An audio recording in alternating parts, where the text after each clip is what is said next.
Well, welcome everyone. Thank you so much for joining us today in this virtual webinar. Today, we're going to be talking to a certified organic farmer. We'll be able to get a virtual tour of his farm and talk a little bit about mentorship, networking, and just some really, I think, exciting and key things about how to manage and run a organic farm. And of course, we hope to be able to answer your questions. If you have any questions, we're really, really happy that you are able to join us today. But before we begin, I just wanted to acknowledge that this is all possible because of the support that we have received from the United States Department of Agriculture, the USDA, and the Transition to Organic Partnership Program, TOPP. TOPP is a program that is part of the Organic Transition Initiative, and it is administered by the USDA Agricultural Marketing Services, AMS, and of course the National Organic Program. In our region, the Southeast Transition to Organic Partnership Program, we are focusing on 5 key areas: farmer-to-farmer mentorship, community building, technical assistance and training. Of course, with any project, we want to make sure that we are collecting data that allows us to really, measure the impact that the activities and the program is having. So that's another piece of TOPP.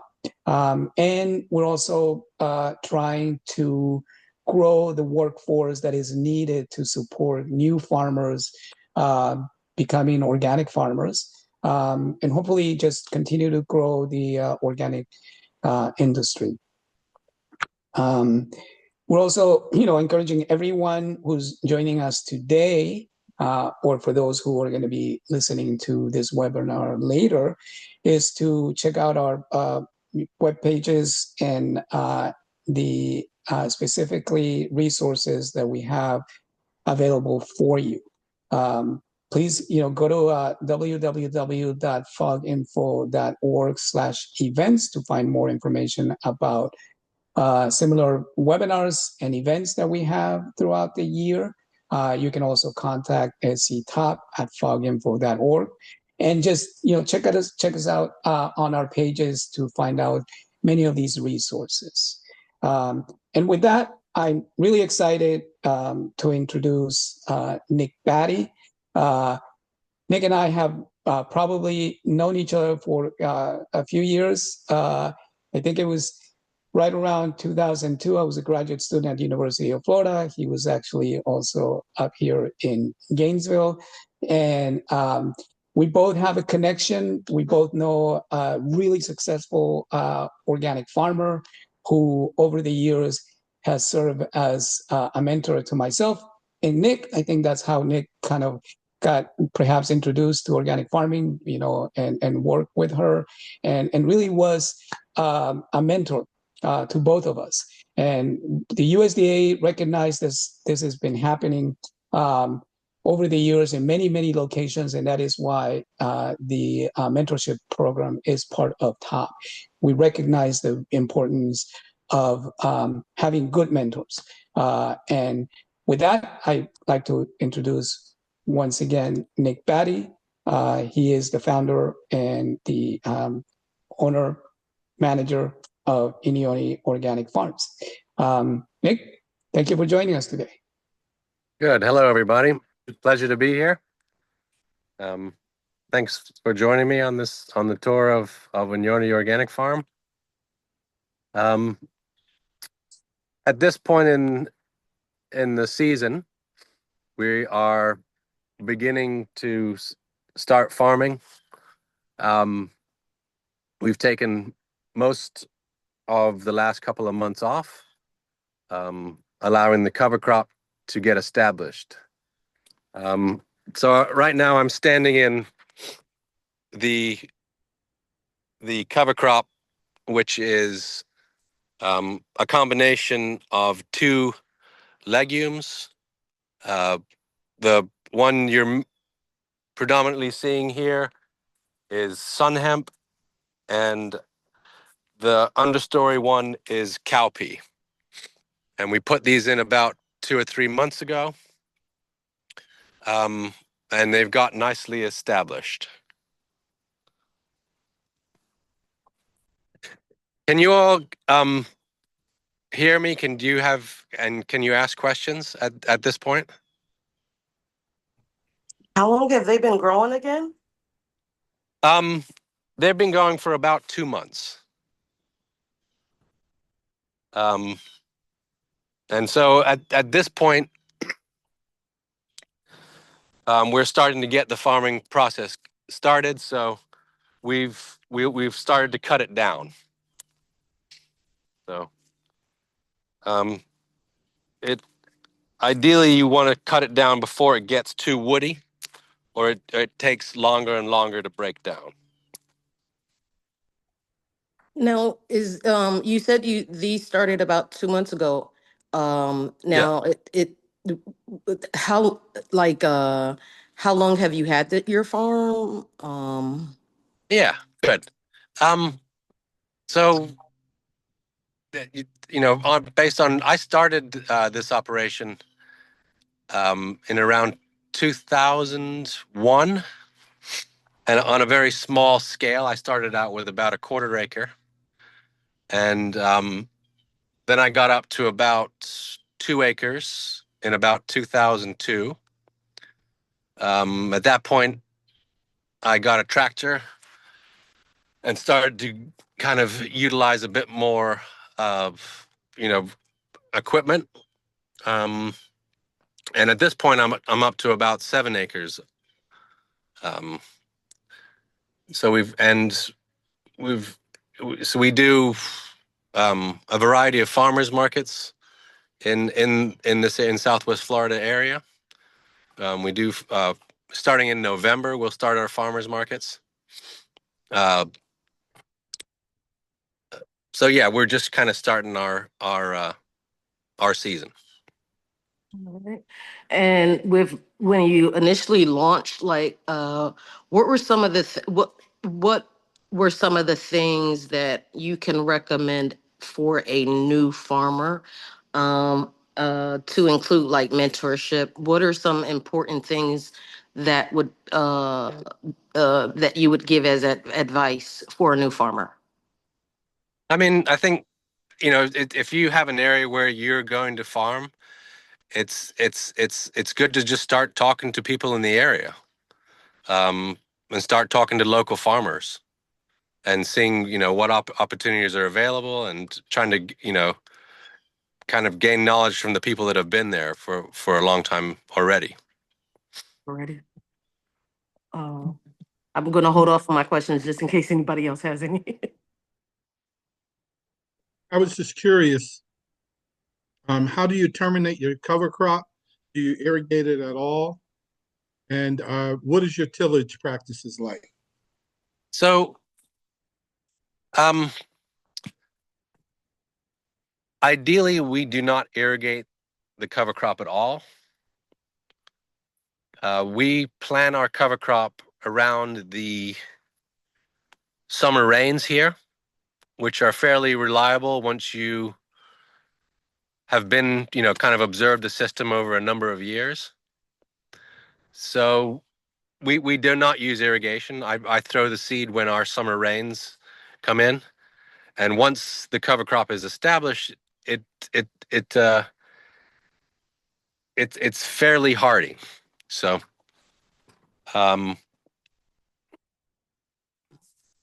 yeah. So then once the cover crop is established, we can kind of let it be. The way we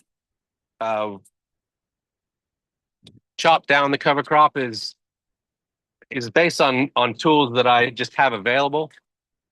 So I use it's an attachment that goes behind a tractor that just chops up chops up the cover crop. It's just and so this field right here, we cut down about a month ago, and we've got the cover crop sort of broken down and almost ready to farm. But it takes about a month to break it down. So you actually cut it like with a bush hog or something like that. Exactly. Then, I've got it just it's nothing fancy, bush hog. It's a John Deere bush hog. We drive over the cover crop. We go very, very slowly. We chop it up into as small pieces as possible, as close to the ground as possible. And then from there, once we've got it cut down, we have to let it dry just a little bit. Maybe, depending on the weather, about 4 or 5 days to get it a little bit dried up. And then we'd run the disc over it. That disc kind of starts to incorporate it into the soil. I do add a microbial formulation at that point, which helps to stimulate the breakdown of the cover crop. And then we disc it another time. This field is already starting to fill in with weeds, but the next step is I'll bring a rototiller in and rototill this field, and then we'll begin pulling our beds for the season. and just one other question. Do you broadcast the seed or do you drill it when you for your cover crop? Based on the availability of equipment, I just hand throw it. It's a fun process at the end of the season just to go out and throw it out on the field.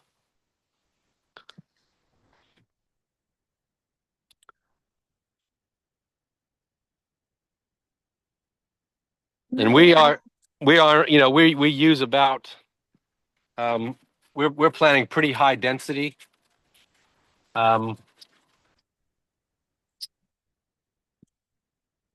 So we get a really strong strand of cover crop establishment.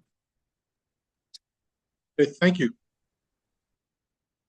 You mentioned you put a microbial mix into the soil. What is that something that's pre-mix, or do you do something yourself?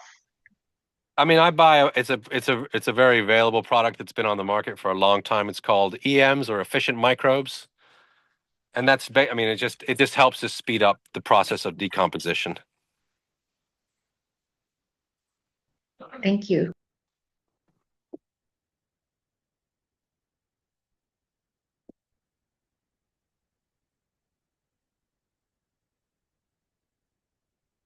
Good morning. For the acreage that you have, you said that you plant in a rather high density. So how many pounds are we talking about of the combination of cowpeas and also the sun hemp?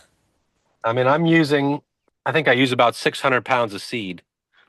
It's around $1,000 worth of seed on the 7 acres. And what is the demarcation or the amount for sun hemp and the amount for the cowpeas? It's about a 50-50. Okay. But sun hemp seed is a lot smaller. So, by weight, you're getting quite a bit more sun hemp seed. I understand. Ideally, the sun hemp is the one that I'm looking for in the long term, but the cowpea does fill in earlier. I understand. And then where do you source your cowpeas and your sun hemp from? There is a company out of Florida called Hancock Seed. Hancock Seed. Thank you so very much.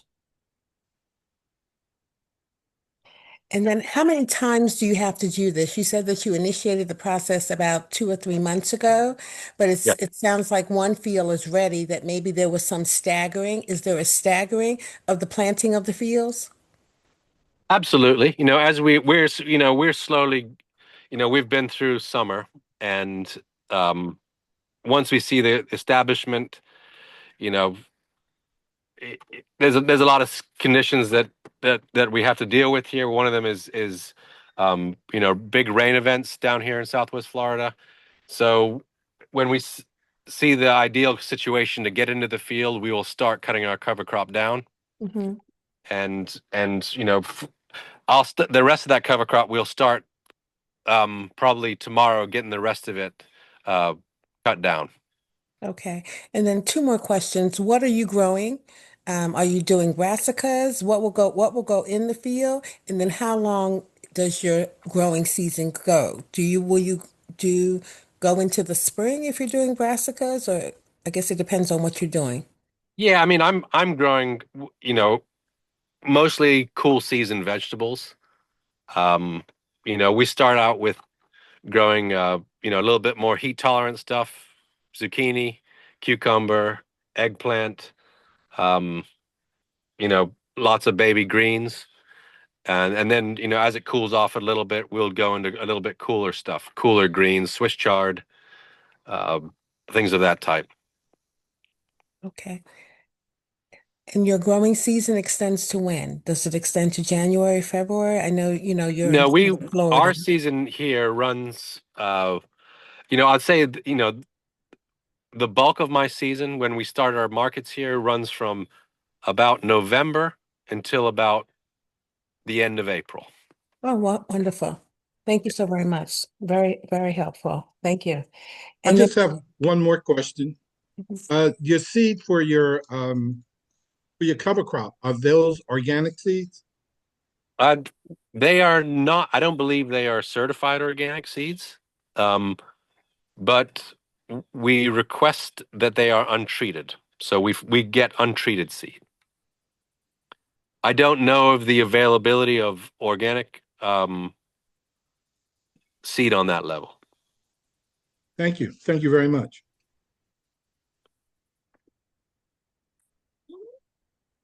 when the season is over, are you, is the ground just laying fallow, or is there some treatment that is done at the end of the growing season also in order to prepare for the resting?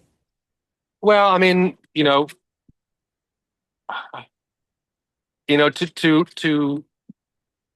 have the cover crop, ideally we in the season we have a lot of irrigation in the field, so we strip the fields of all irrigation, um, and just kind of try to, and then we till the fields to Okay. try to, because we use use kind of small raised beds here, and then we try to get the field kind of flat at this point, Yes. so that we can, especially when you want a kind of a flatter field, if you're going to try to cut that cover crop down, it helps if the field's flatter. Yeah. So Thank you. yeah, and we're we do use quite a lot of tillage here, um, and we're kind of experimenting using some different techniques to try to, what I would call, kind of less tilling or disrupting the the soil. Um, so we've now started using large plastic sheets. Over the years, we've somewhat mismanaged our weeds. So we have a lot of weed seed in the ground at this point. And so we started to try to use, I can kind of show you here. We've started, this is a 2.5 acre field here. And so we've got these large silage tarps that we pull out onto the field this time of year.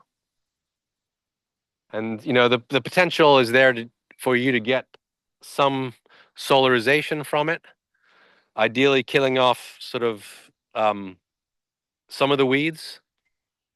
And this is my third year doing this technique, and we have reduced our tillage a great deal. So most of our tilling is now only happening at the end of the season and at the beginning of the season.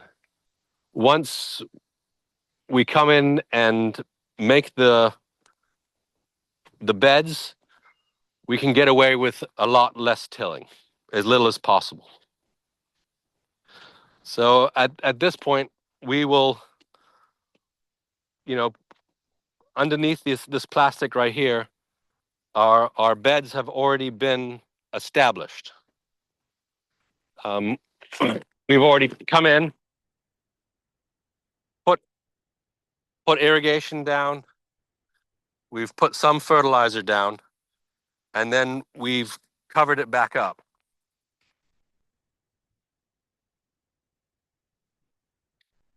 So that helps us to have the field ready. It helps for some of the weed seeds to germinate and then get died off, get from the heat, get destroyed. And ideally, when we come in, we'll be dealing with a lot less weed pressure. You may have mentioned this, the fertilizer, is it some type of fish-based emulsion, or what is the fertilizer that you do use? So yeah, we do use some fish fertilizers. When I started out doing this, I started out using a composted chicken manure, which I would started out buying it by the bag, and then I would buy it by the ton. And so we come into each bed and we put some of this fertilizer in here. Now I'm using it's a feather meal, bone meal, blood meal based fertilizer, and it has a little bit more longevity in the field. Chicken fertilizer, we would get a good month out or two out of it, but this fertilizer seems to have a little bit, longer presence availability. And we use it. Yep. No, I was just going to say that I do struggle with. We use organic nitrogen fertilizer, Yep. but I struggle with kind of like you said, it lasts to a certain point. I think let's say 8 weeks. It breaks down over the 8 week period, but then after that, you'll find you need to add more. So do you add a liquid through your drip tape, or Yes. do you? Yep. Okay. I would, as needed with all these things. There's lots of variabilities that you're gonna have to deal with. That whether you have to add nutrients or not, but basically, so we try to put enough fertilizer in the bed to sustain the crop. It helps to have the ability to add nutrients through the line when needed. Yes. So yeah, we will run some fish emulsion through our lines. Do you do soil testing at all to find out like what you need to add? I am not. I don't do a lot of soil testing. I have tested the soils, and the soils do look fairly good. That being said, we are in Florida, and we do have a very high sand content in our soil. So I wouldn't call our soils particularly nutritious. Clay soils have a whole lot more ability to hold nutrients. Okay, thank you.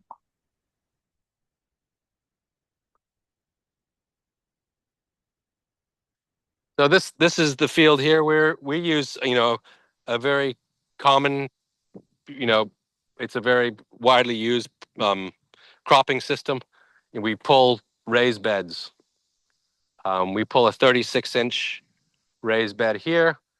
These beds are open beds, so all these beds we will plant with a seeder. We just use a very small hand seeder to plant these beds.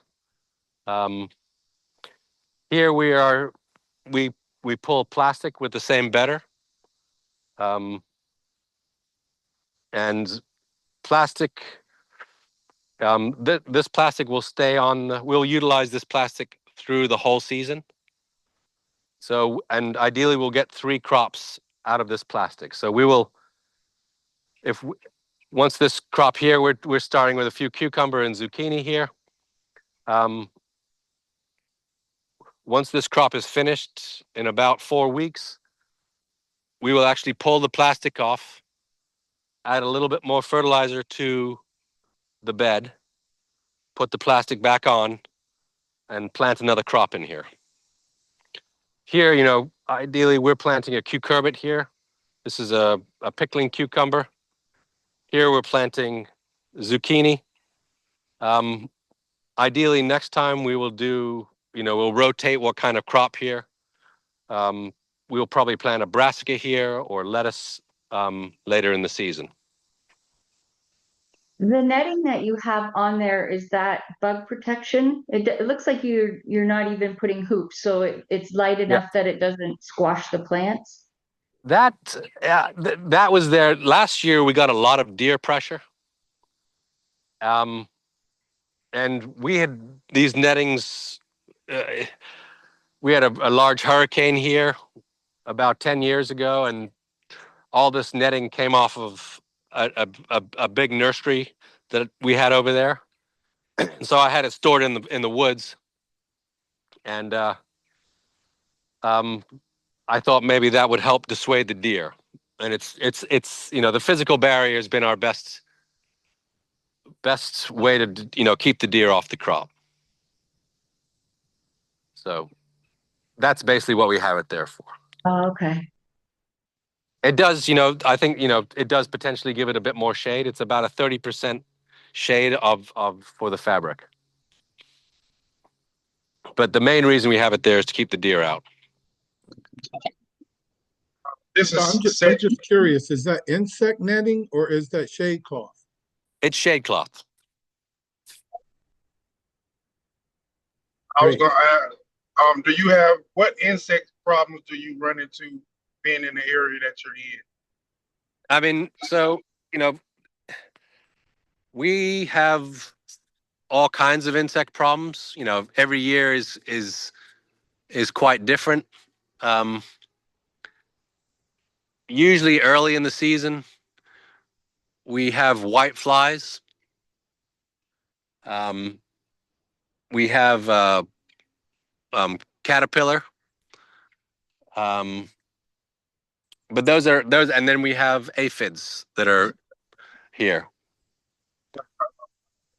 Next one. Oh, my bad. But I'm in South Georgia, and ever since Hurricane Katrina, white flies has been a problem for growers in the South, not only organic but commodity growers. Can you do you have any suggestions on how you control or kind of maintain the white fly? I mean, white fly is a difficult one. They just, it seems like when the conditions are right for them, their numbers can get extremely bad. But a lot of it has to do with, from my experience, the drier parts of the year, the whiteflies seem to be more aggressive during that time. Is that a similar experience where you are?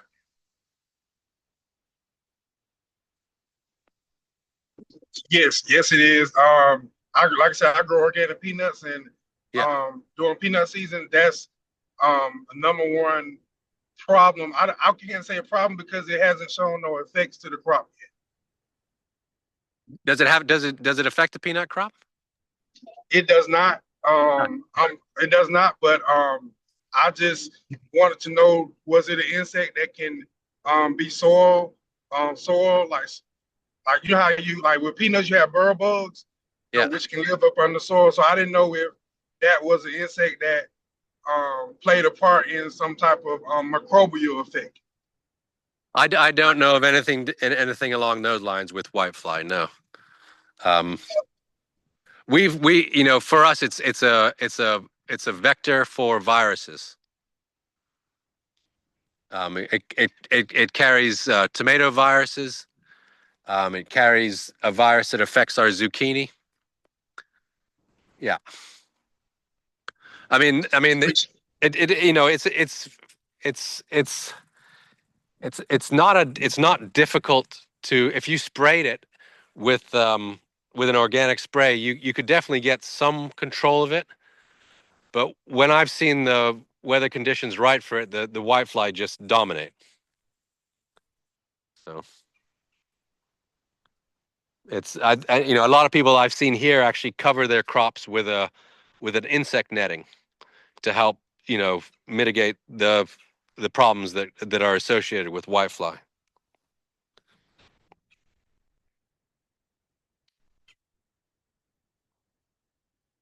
So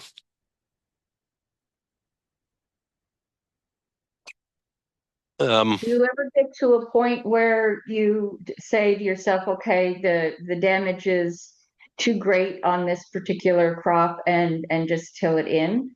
oh yeah, that's every year we there's crops that we lose. You know, it helps that we are planting a wide variety of different crops. But you know, so you know, you know, one year we might lose one crop and then another year a different crop. But you know, having a larger variety of crops ensures that you always have, you know, something that's doing well. So And yes, we do. do you sell at the farmers markets or CSA, or what is your main retailing? The main way that we do sell is through our farmers markets. We run a smaller CSA, probably between 30 and 50 members. We found that, you know, that there is parts of the community, you know, that want to just support you on that level, and then there's also parts of people that are really just looking for a CSA. So we keep that opportunity open. But we kind of started out as just market gardeners, and in the past 10 years have started a small CSA. Yeah. Just have one more question about the shade cloth that you cover. What do you do for the deer when the crops get tall or get bigger or when they're mature? Yeah, I mean, this is the deer for me have in the past couple of years have just become a real issue. There's been a lot of development in this area, so I think the deer have been pushed, you know, closer and closer to where we are. You know, I've also invested in some fencing, which I haven't put up yet.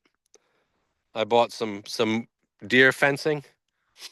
I know there's sort of things you can put out that are deterrents. Nothing that I've seen that has long-term effects is the problem. So, you know, you put something out and it lasts for 2 weeks and deters a deer or just kind of confuses them for a couple of weeks. But after the 2 weeks, the deer will be back, and sometimes you forget, and then they're you know, out there destroying the fields. So, I mean, whether you're just put up a really large fence, which is quite a big investment, or just try to find, you know, things that you have available to mitigate the problems. That, you know, a lot of times, you know, I will just find the things that I have available to mitigate a problem.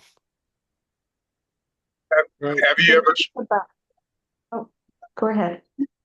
have you ever tried planting a deterrent crop like peas? I know that, you know, with hunting rules in that area can be kind of tricky and where you can, you know, hunt deer. But have you Yeah. ever thought about planting like peas or you know, something to kind of like a feeding plot for them? Yeah, I mean, there's plenty of grass for them to eat around here. I mean, we've tried all different things, but for some reason, the last couple of years, you know, they have really taken a liking to things. So, um, no, I haven't. I mean, I know that they don't really like mint or onions, so we've tried to kind of, you know, see if that works. But no, they just kind of figure it out and go for the crops that they want. So. Something to think about, and I don't know if this would work that well, but if you are putting some fencing, and think about getting a guard, a dog, the Antonian shepherds or whatever those the guard dogs are that Oh will yeah, protect your livestock. We that's put that's a cattle, very good idea. Yeah. yeah, cattle on our property, and we don't have deer anymore for whatever reason. The cattle seem to have dominated, but I do have friends that do have livestock and they have these dogs, and it may work. No, I think that's a very good idea. Yeah. Good idea. Getting a dog.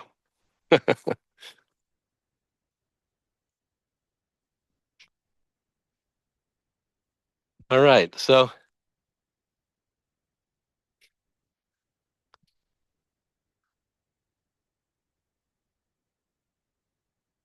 any other aspects of the farm that I can talk about?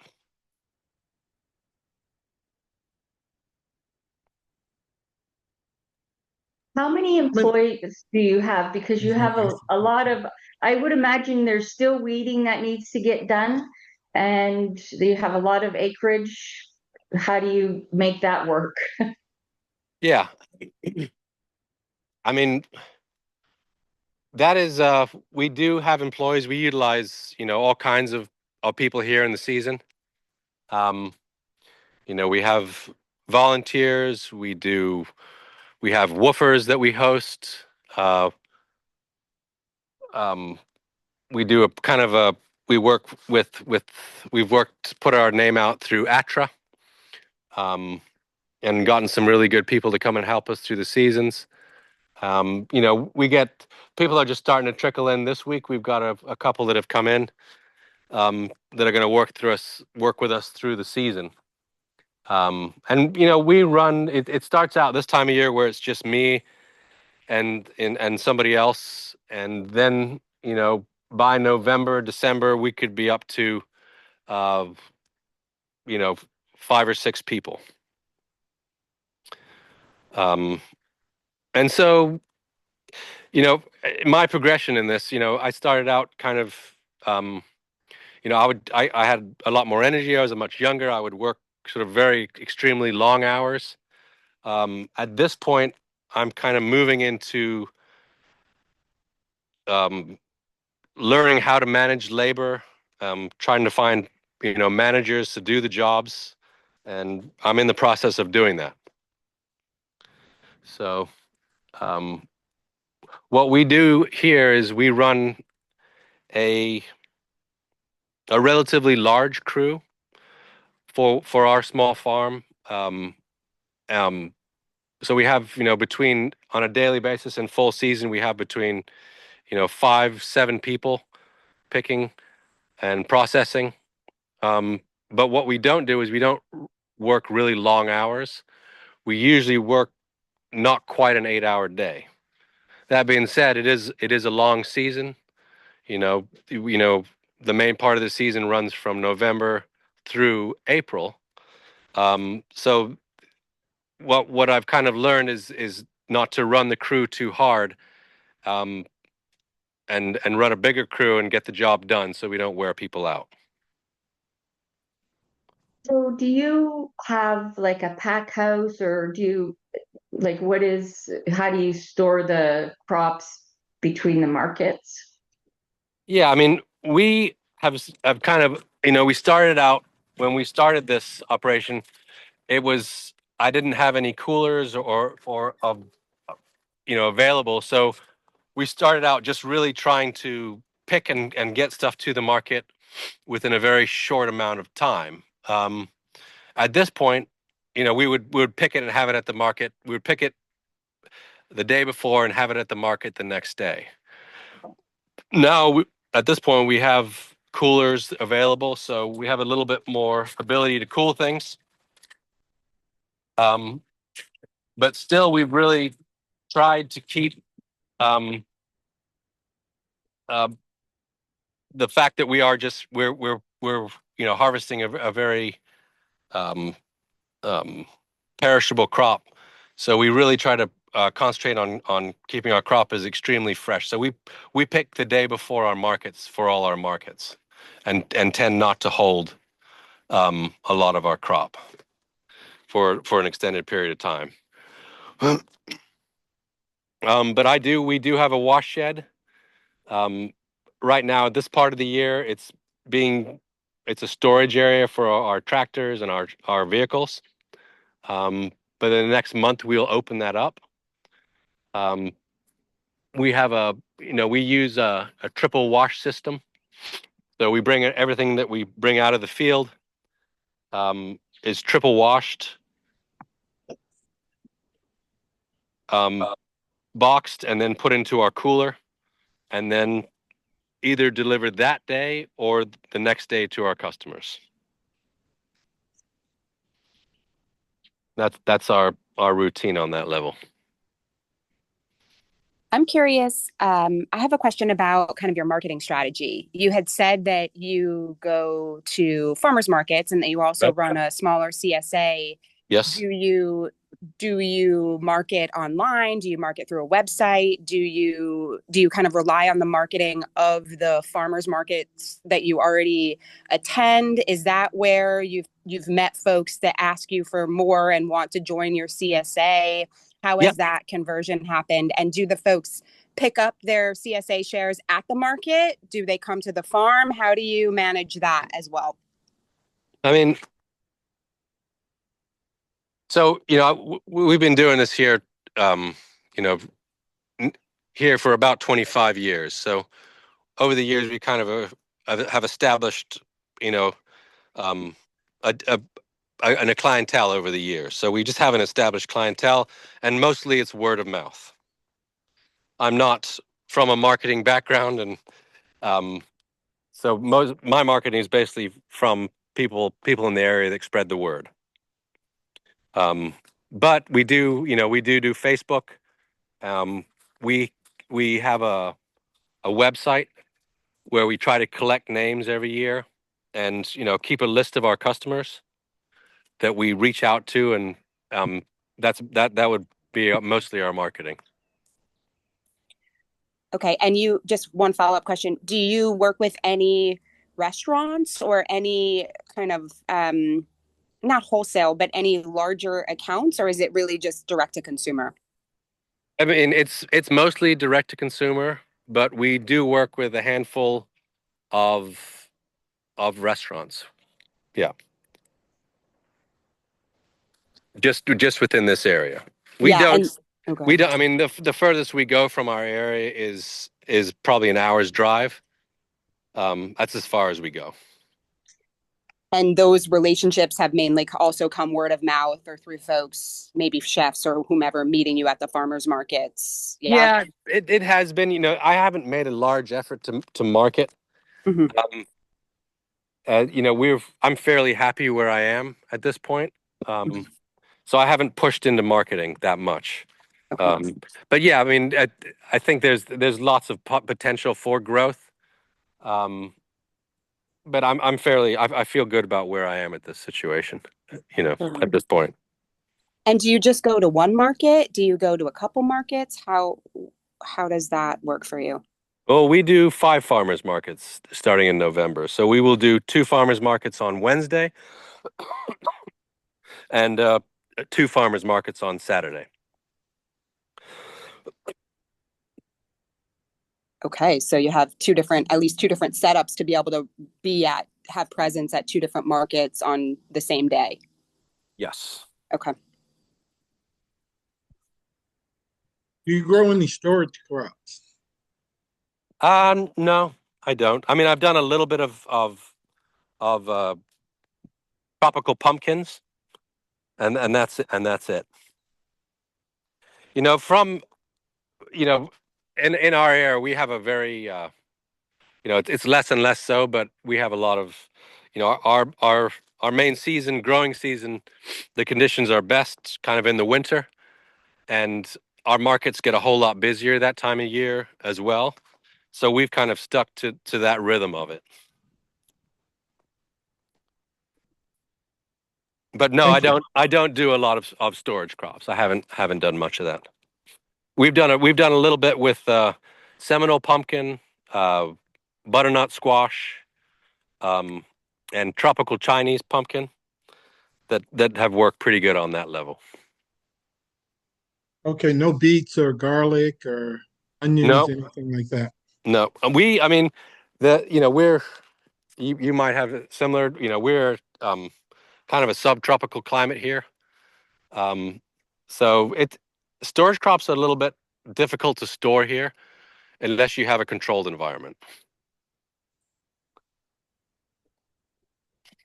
Thank you. Do you do any hosting of the public on your farm, like any sort of farm tours or things like that? Just curious. Okay. Yeah, we've done that over the years. It really depends on we've had chefs that have kind of worked with us over the years, where we would host, a farm tour. We'd do a kind of just a walk around, really relaxed farm tour, and then people would sit down with a chef for a lunch, and that it really depends on the availability of chefs and kind of people that are motivated to do that. So, but yeah, we've had some success with that, and there's a lot of potential for that, that sort of thing. There's a growing amount of people that want to, go and visit a farm and have lunch. So, yeah, I would. It's a good way for farms to create alternative revenue. Yeah, just curious to follow. Oh, go ahead. Even we've also worked with children's groups. A group of kids will come out with their parents. We'll kind of talk to them a little bit. Just very relaxed sort of stuff. Yeah. Yeah, no, I really appreciate that. And so I'm curious, you said something about a wash house. Do you have a kitchen, or do you have something that resembles a kitchen on the property? Did the chefs kind of bring their own? Yep, that's how we've kind of, we try to keep it so that's kind of the chefs are responsible for that end of the aspect. We've gone through kind of many levels. We used to actually have a and this is prior to the COVID era. We had a mobile kitchen out here for a little bit, and through those years we had to give that dream up. But yeah, now we are kind of the chefs that come in kind of do the cooking aspect of it, and I just concentrate on kind of hosting the event. I know we're getting really granular, but one other question: do you then, when you have people at the farm, do you have bathrooms they can use? Do you get a porta potty? Do you have, you have some facilities that you offer to them in terms of hosting and balancing. How does that work for you? Yeah, we have we've got a bathroom available for people to use. Yeah, absolutely. Yeah, we have, I have a, there's a kind of an older structure here where we host people. So we get sort of our farm crew for the season will come down. We'll give them a place to stay. So we do have facilities available. And that becomes, we would have to have the bathrooms available for the people that visited the farm. Yeah, makes sense. Yeah. Maybe Yeah, and we've thought about the logistics of what you're talking about there, and there are other alternatives. You can buy sort of or rent mobile bathrooms. So that would be the alternative if we didn't have that available. From a financial perspective, do you do much review on a crop level basis to see the profitability there and make decisions to say, hey, this is not bringing us the return that we need, so we'll stop this crop? Or how do you make sure that financially you can keep going? Yeah, I mean, I'm in the field every day here, working with the crop, working with the crew through the whole process. So yeah, there's definitely, you'll see an ability like this year. I've decided not to do strawberries. We for the past 3 years we've struggled to get to make it profitable. And as much as I like doing strawberries and eating some few strawberries in the morning, there's a point where we decided to give that up. So this year we're not going to do strawberries. So yes, and from my perspective, what I've kind of become more specialized. I do really well doing like baby greens, cut baby greens. They're not a long crop. They're about a 40-day crop from seed to harvest. I do like a baby arugula, baby kale, a baby mixed green. I do a baby type of spinach. And those crops are short term. If there is a crop failure for some reason, you bounce back very quickly from them. They're crops that I can offer to chefs really consistently. So I can, with the chefs and stuff, I can say, hey, listen, I can bring you arugula twice a week through the season. And so the baby greens have had really good profitability for me. That also being said, I as a market farm, we do have to have variety at the markets. So, we specialize in another 20 or 30 different vegetables. So we just received our certification this year, and obviously one of the things you need to do is track your harvest and your sales. And I typically had not taken the time to go to that level of detail, but doing that has really opened my eyes to what maybe I'm growing something that's interests me personally, but isn't selling as much as I'd like. So it's actually been really good to be able to see where your sales are. If you're going to multiple markets, maybe this market does really well in this particular crop versus the other. So it really helped direct how I'm selling. Yes. Yep. No, I can see. No, I've seen exactly the same thing. You can go to this market and sell, 20 bunches of kale, and at a different market, you won't. You'll sell 5. And that based on what you're saying, you also see a lot of trends in what people are looking for, which can change year to year. So yeah, I can see the idea of finding the crops that are making you money, and either specializing more in them. Yeah. Well, I see you have are you starting all your own seeds? Yeah, we do. We do seed starting here. We've got, zucchini, sunflower, onions, cucumber. We've got some lettuce started. Yeah, we start our own seeds. Okay. I mean, I think that's great.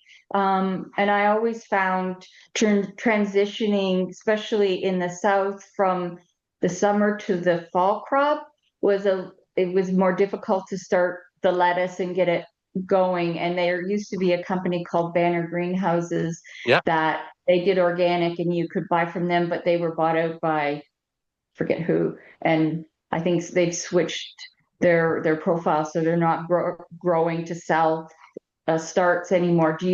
Where do you buy? If you're buying, do you know of a place to buy from?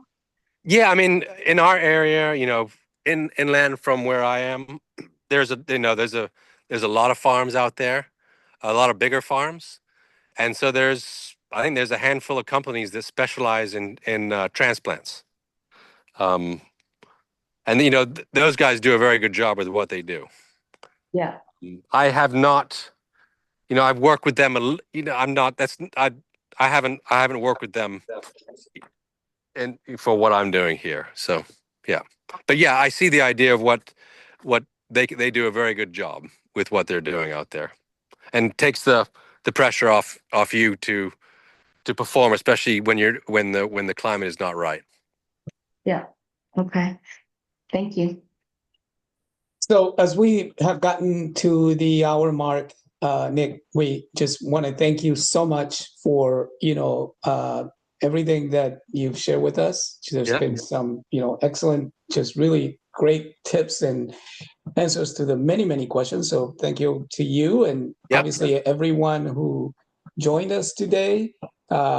If you have more questions, please email us at setop@foginfo.org, or you can also email Connie, and that's Connie@foginfo.org.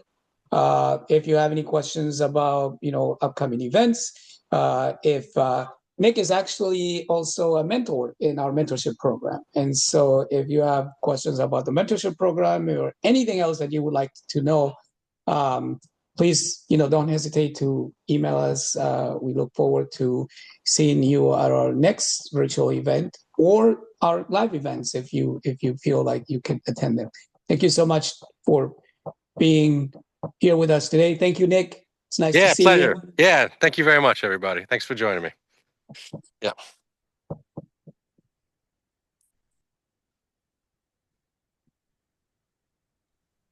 Bye, Nick. Thank you. Bye. Have a good one, everybody.